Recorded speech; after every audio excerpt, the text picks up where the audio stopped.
let's see how much time I've got until the rain gets back here. Well, according to AccuWeather, it's already raining, but okay. It doesn't look like it's going to be too big a deal here, so looks like we should be able to get the fire pit going for a bit and make some dinner.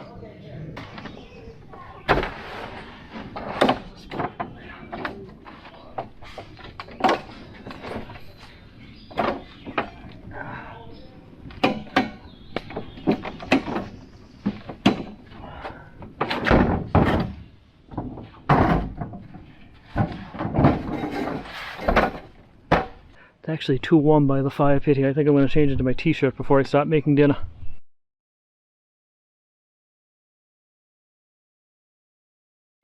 Tonight for dinner, I'm going to make one of my all-time camping favorites for solo trips here. American Chop Suey.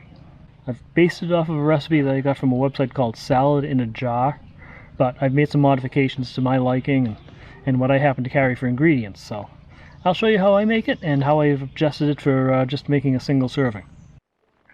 Alright, so we're going to start off with a 1/4 pound of ground beef. And it's just going to be cooked up here in this frying pan. This is not a dinner I recommend using cast iron for, mainly because the pasta sauce that's in the dinner there is going to be sitting for a little bit of while and it can damage the coating, so I don't use my cast iron pans for this one.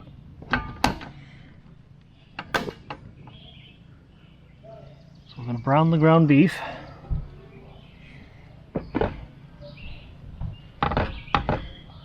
Crumble it up a bit, and while that's browning we're going to slice up some peppers and onions.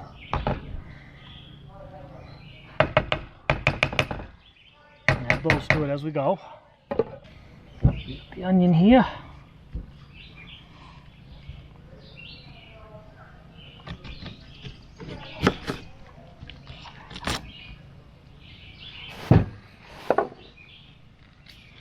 Got the skin off.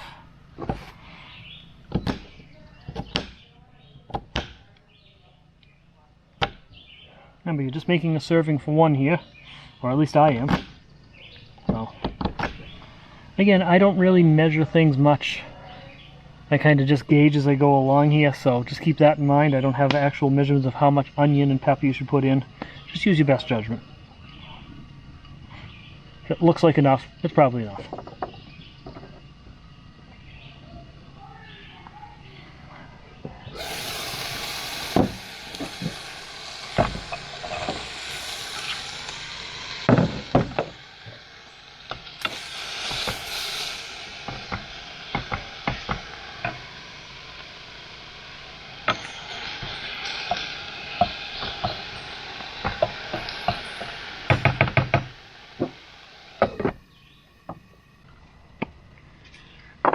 Probably should have sprayed a little oil in the pan before I started cooking.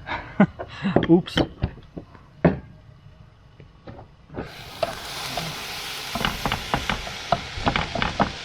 Put some pepper in.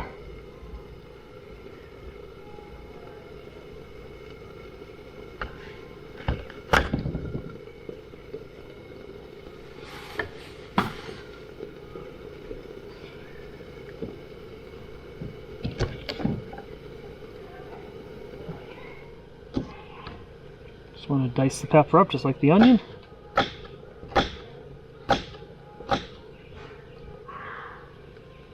There we go.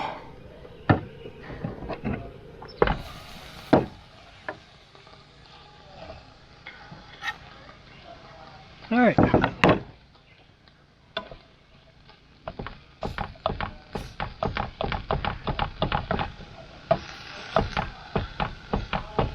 Break the ground beef up a bit so it will be more spread out. While it's cooking, I'm going to add a dash of pepper to it.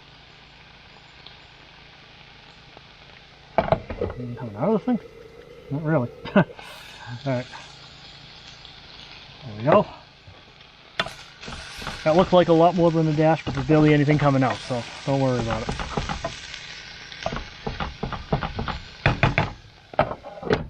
And you're supposed to add approximately 1/8 of a teaspoon of garlic powder. Unfortunately, mine's turned into a garlic rock, so I don't know how much I'm going to be able to get out of this, but probably more than enough right there. There we go, that's better. You also want to do 1/8 of a teaspoon of Italian seasoning. Again, I'm not measuring it, I'm just pouring it in until it looks good. Okay, stir that in. Oops. Mosquito off my leg. Okay. Also a little paprika too.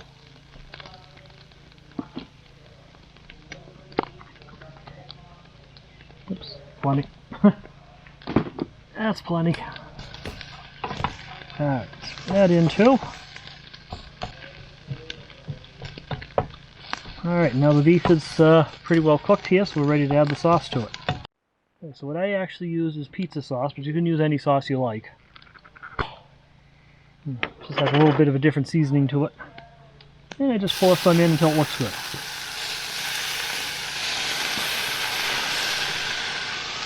Put that in.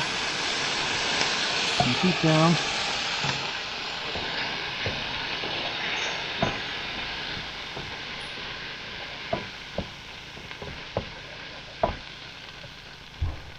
Alright, pretty much all the sauce you need, and it's starting to get wet out here. And yes, ketchup. About 1/8 of a cup of ketchup.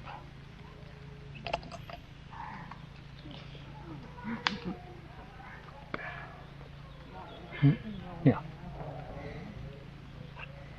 Yeah, about 1 ounce of ketchup. Okay, turn it back on again. Really low.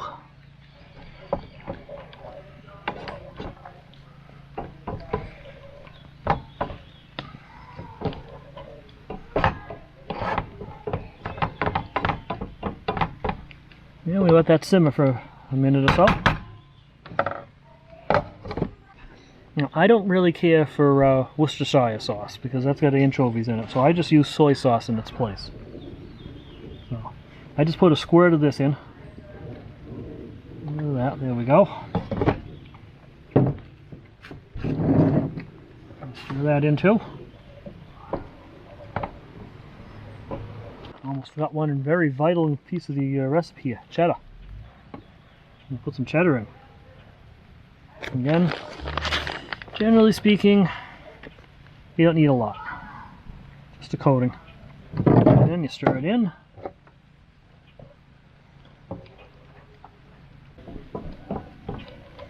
And everything just melts in nicely, and that part's done. Now we got to set this aside and make the elbow macaronis.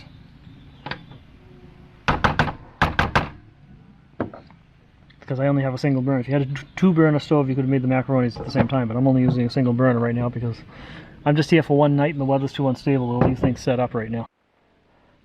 Alright, bring the water out here. It's not going to take much water because we're only making a 1/4 cup of elbow macaronis, so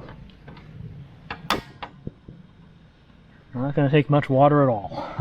There we go. So I get my tiny measuring cup here because that's all I need. This is my 1/4 cup measuring cup. So we're waiting for the water to come to a boil here.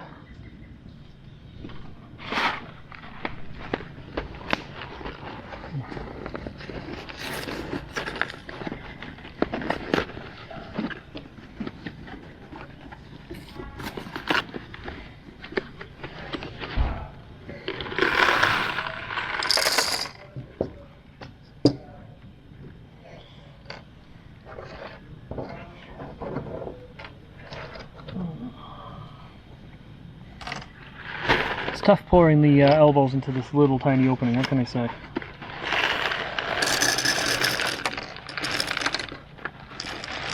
Oh, oops. I always manage to lose a few. Okay, so the water has come to a boil, so we're going to throw our spaghetti in it. And we're just... I don't normally like doing this, but I'm just going to use the same fork that I cooked the sauce and stuff up with to stir the elbows, because It's one less dish I have to wash later on. Alright, the pasta's finally cooked. You strain that out. Love this pan because it just strains so easily.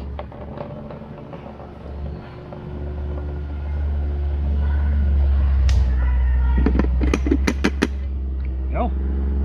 All strained.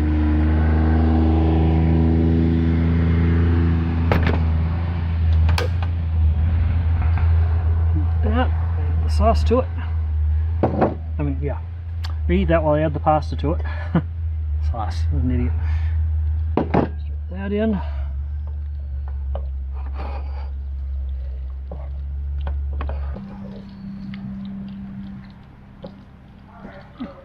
Again, this would be easy if I had a 2-burner stove because I could have done the pasta and the sauce at the same time.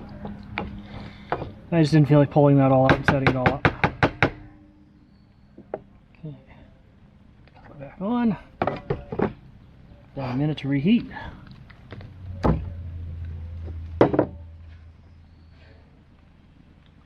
Well, just about there. Not even sure if you can see my face right now.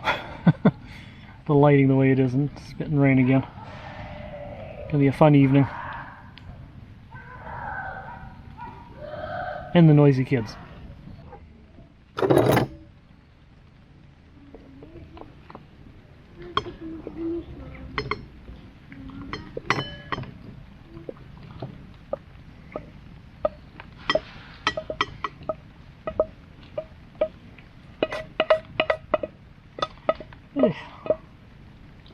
Here we go. It's still hot. We add a little bit more cheddar to the top of it.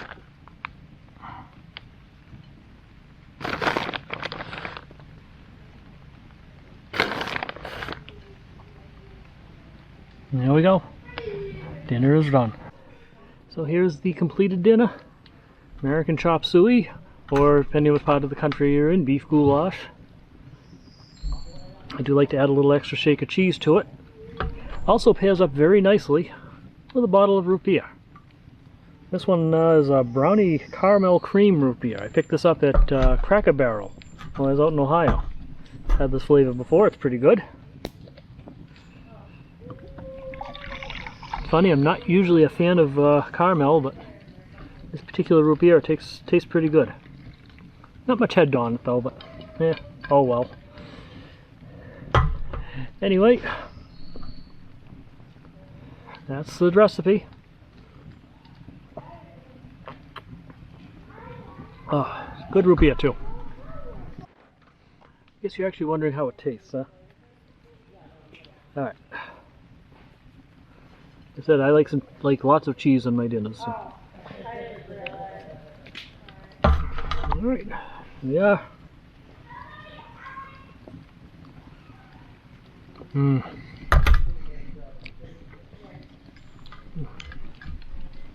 That's perfect. Absolutely perfect.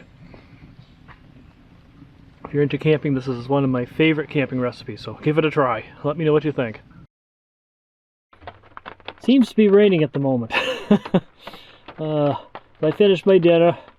I still got to wash the dishes here, but I'm waiting the rain out there. According to the AccuWeather, it should stop again in about 20 minutes, so just waiting for this to pass through here, then we'll get back out there and get the dishes washed. Fire pit's still going, so I'm keeping an eye on that, but staying dry at the moment. But anyway, oh, that was such a good dinner. I really enjoyed it. I love that one, so I hope you guys decide to give it a try.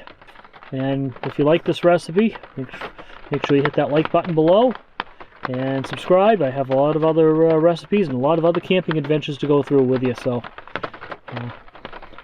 hopefully we can provide you with some interesting content. So with that, thanks for watching. Remember, slow down and enjoy life, and I'll talk to you guys later.